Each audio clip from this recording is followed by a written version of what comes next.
Hi, my name is Amanda Anderson, recovery speaker and author of All My Friends Have Issues, Building Remarkable Relationships with Imperfect People Like Me. In this series, we're talking about why we need accountability for personal growth, especially in recovery. And in the last session, we talked about being rebuked. But today, I want to talk about accountability and restoration. Restoration implies care, it implies relationship, and it implies that any behavior we're trying to overcome is not just a matter of willful sin or disobedience to God. It's the result of pain and brokenness. It's some kind of compensating behavior. It has to do with fear. So if anyone is caught in a sin, as Paul said, let's add to that word addiction, a harmful relationship, a fear, or a cycle of defeat. You who are led by the Holy Spirit should restore them gently. And what I would love to encourage you to do today is to invite someone to come into relationship with you who is willing to offer you that kind of restoration and accountability. If you're attempting any major life change, you need accountability.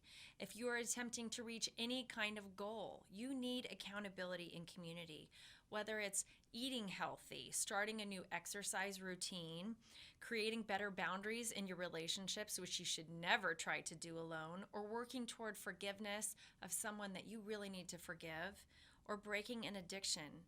Having someone who agrees to tell you the truth about yourself and call you out when you get off track is absolutely critical to our success in recovery and our success in growing in our faith. Even just having someone in your life who will gently restore you with a gentle smack on the back of the head when you called that bad boyfriend back that you're trying to stay away from can make all the difference in staying the course in the long run. One of my favorite faith-based books is by John Eldredge. It's called The Utter Relief of Holiness, How God's Goodness Frees Us from Everything That Plagues Us.